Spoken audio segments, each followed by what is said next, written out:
सभी विद्यार्थियों का स्वागत है मेरे YouTube चैनल पर।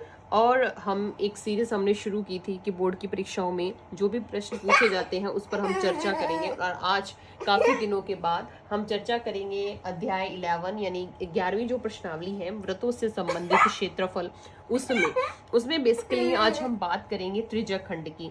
लेकिन त्रिज्या खंड जो को जानने से पहले आपको ये पता होना चाहिए कि वृत्त में कौन कौन सी जो लाइंस है, रेखाखंड है, उनकी क्या क्या जो सेगमेंट जो भी बनेंगे उनकी क्या परिभाषा होती है और उसको बोलते क्या है। अगर हम डायरेक्ट त्रिज्या खंड पढ़ाने लग जाएं और कई बच्चों को ये मालूम ही नहीं होता है कि वृत्त का केंद्र क्या है, वृत्त की त्रिज्या क्या है, वृत्त का व्यास क्या है, वृत्त की जीवा क्या है, वृत्त की परिधि क्या है, इवन तक यही पता नहीं है कि परिधि किसको बोलते हैं ना। तो आपको पहले बेसिक जो है वो पता होना चाहिए कि हम किस जो सेगमेंट है, किसी रेखाखंड को क्या बोलेंगे। तो फिर उसके बाद जो है हम त्रिज्या खंड के बारे में बात करेंगे। तो सबसे पहले देखिए, ये आपको वृत्त दिख रहा है। वृत्त में जो वृत्त का मध्य बिंदु है उसको हम बोलते हैं, जिसको हमने ओ से लिखा हुआ है उसको बोलते हैं केंद्र। क्या बोलते हैं? केंद्र। केंद्र बोलते हैं, ठीक है। अब केंद्र से और परिधि, परिधि क्या बोलते हैं? जैसे हमने यहाँ पर अगर आप प्रकार से एक सर्कल बनाएंगे इस तरीके से, तो यहाँ आप रखेंगे प्रकार का एक सिरा और इस तरीके से पेंसिल घुमाएंगे, जितना स्थान उसके द्वारा, वृत्त के द्वारा घेरा गया, तो वो क्या है? वृत्त की क्या है? परिधि है। और परिधि को जब हम केंद्र से मिलाते हैं, ये परिधि है पूरी, तो परिधि को केंद्र से मिलाने वाली जो रेखाखंड है वो होता है त्रिज्या। अब देखिए, ये केंद्र है और ये क्या है? परिधि। तो परिधि हर जगह है और केंद्र से कितनी भी आप रेखाएं खींचो, ये सभी क्या है? वृत्त की त्रिज्याएं हैं।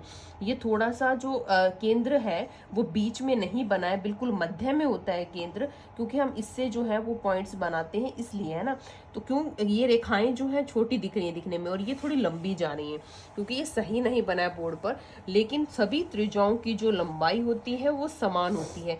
यानी अगर आपसे कोई पूछ ले, मान लीजिए कि ये त्रिज्या कितने सेंटीमीटर है, 3 है, मान लो, है ना, 3 है, तो ये 3 है, तो ये सभी त्रिज्याएं कितने सेंटीमीटर होंगी? 3 होंगी। यानी वृत्त की जो त्रिज्याएं होती हैं, किसी एक वृत्त की, सबकी नहीं, है ना, किसी एक वृत्त की त्रिज्याएं जो है वो कैसी होती हैं? तो अगर आपसे कोई पूछे तो आप बता सकते हैं कि त्रिज्याएं जो है वो कैसी होती हैं? तो बराबर होती हैं, ये सभी जो है इक्वल हैं। फिर उसके बाद हम बात करेंगे व्यास की। अब व्यास क्या है? तो व्यास बेसिकली त्रिज्या जो है उसका डबल होता है। जैसे अगर व्यास का, अगर त्रिज्या की जो वैल्यू है वो 3 है, तो व्यास की कितनी होगी? 6 सेंटीमीटर होगी। लेकिन इसकी परिभाषा क्या है? तो व्यास जो है वो वृत्त के जो केंद्र है उसमें से गुजरता है और त्रिज्या का डबल होता है, यानी इतनी त्रिज्या है।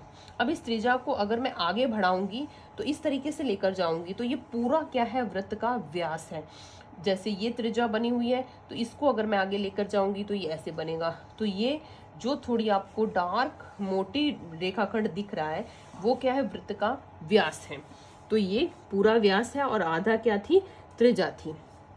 तो त्रिज्या जो है वो व्यास से आधी होती है, ठीक है। और व्यास त्रिज्या का क्या होता है? दुगना होता है। यानी अगर त्रिज्या से व्यास निकालना है तो 2 से गुणा करना पड़ेगा, और व्यास से त्रिज्या निकालेंगे तो 2 से भाग देना पड़ेगा। तो ये केंद्र हो गया, त्रिज्या हो गई और व्यास हो गया। एक चीज और आती है, वो क्या आती है? जीवा। जैसे ये है, अब देखिए ये क्या है? ये परिधि के 2 बिंदुओं को मिलाने वाली रेखाखंड है। लेकिन इसमें, और अगर हम इस तरीके से ये व्यास बना रहे हैं, इन दोनों में क्या फर्क है? तो इन दोनों में क्या फर्क दिख रहा है आपको? बेसिकली ये इसमें और इसमें यही फर्क है कि ये तो वृत्त के केंद्र से गुजर रहा है, लेकिन जीवा जो है वो वृत्त के केंद्र से नहीं गुजरती है।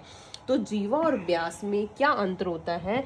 तो जीवा जो है वो वृत्त के केंद्र से नहीं गुजरती है। लेकिन अगर जीवा की कोई परिभाषा पूछे तो परिभाषा जो है वो आपको मैं एक शॉर्ट वीडियो में वैसे लिखवाऊंगी। लेकिन अगर अभी वर्बली मैं आपको बता देती हूँ कि जीवा जो है वो वृत्त की परिधि पर स्थित 2 बिंदुओं को मिलाने वाला रेखाखंड है। ऐसा रेखाखंड जो कि केंद्र से नहीं गुजरता। अब देखिए, ये भी जीवा है, ये भी जीवा है, ये सभी जीवाएं हैं, ये सभी।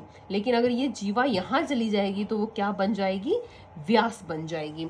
यानी किसी भी वृत्त में व्यास जो है व्यास वो सबसे बड़ी क्या है, जीवा है। सबसे बड़ी क्या है, जीवा है।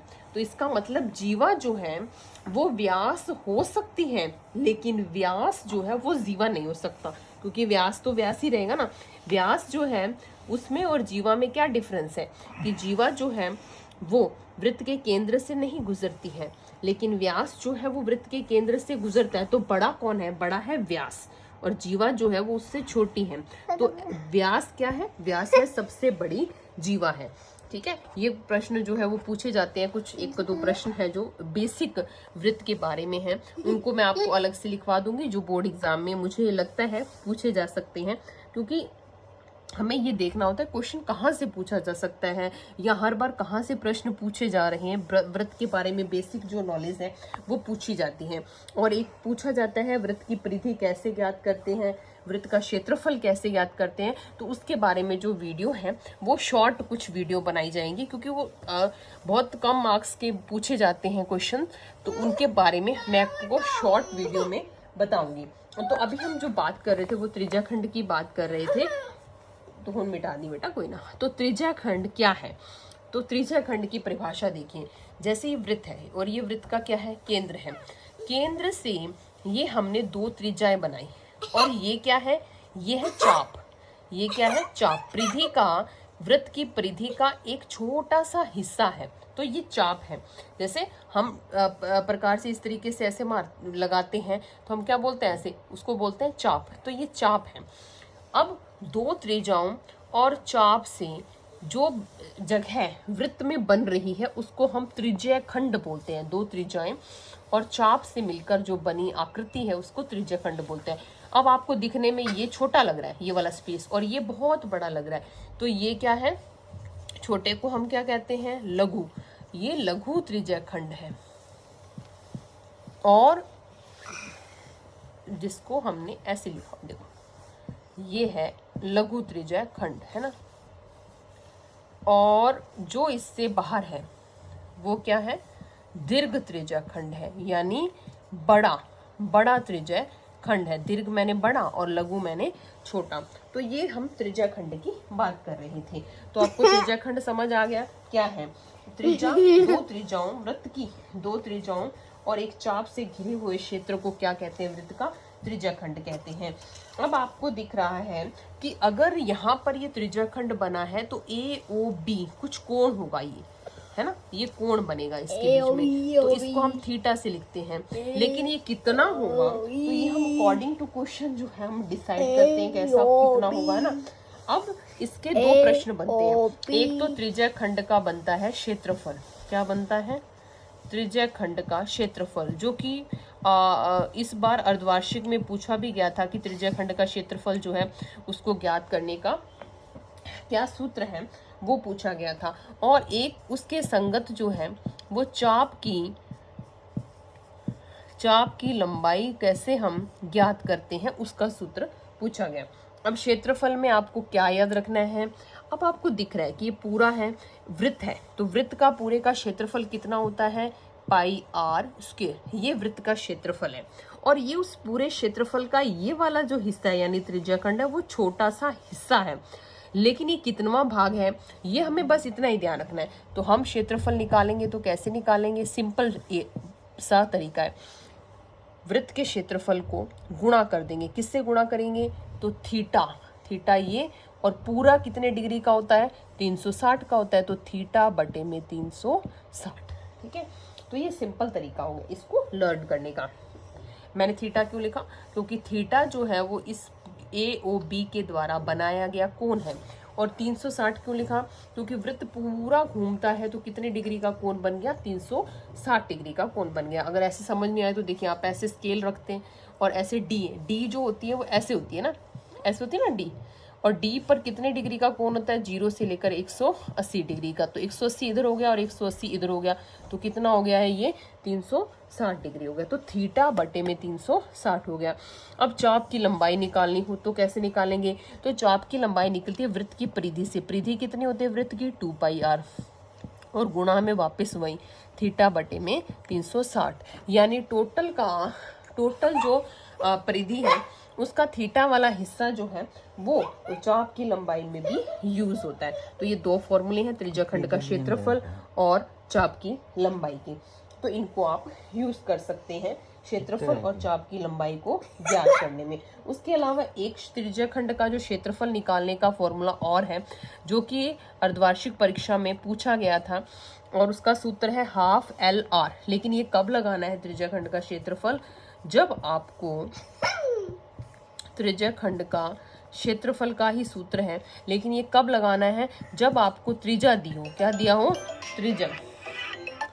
त्रिज्या R दी हो। एक त्रिज्या R है और L क्या है? तो L है चाप की लंबाई। जब आपको चाप की लंबाई और त्रिज्या दे रखी हो, तब आपने क्या है, ये वाला सूत्र लगाना है 1/2 LR। यानी आपको दे रखा है कि किसी वृत्त की त्रिज्या जो है इतनी है और चाप की लंबाई इतनी है, तो आप जो है त्रिज्याखंड का क्षेत्रफल निकालिए। पेपर में प्रश्न पूछा भी गया था इस बार अर्धवार्षिक में, तो सिंपल सा उसका आंसर था, तो आपको उसमें ये फॉर्मूला लगाना है। अब आपको क्वेश्चंस जो हैं वो किस तरीके के पूछे जाएंगे, तो इसके बारे में चर्चा करने के लिए हम नेक्स्ट वीडियो में आपको बताएंगे कि किस तरीके के प्रश्न आएंगे, और ये जो प्रश्नावली है वो कितने मार्क्स की है, और इसमें से कितने क्वेश्चन पूछे जाएंगे और कितने मार्क्स के पूछे जाएंगे, बड़े या छोटे। उसके बारे में एक और वीडियो बनाएंगे, और शॉर्ट वीडियो में आपको इनके क्वेश्चंस और वृत्त के बारे में थोड़ी डिटेल देंगे। धन्यवाद।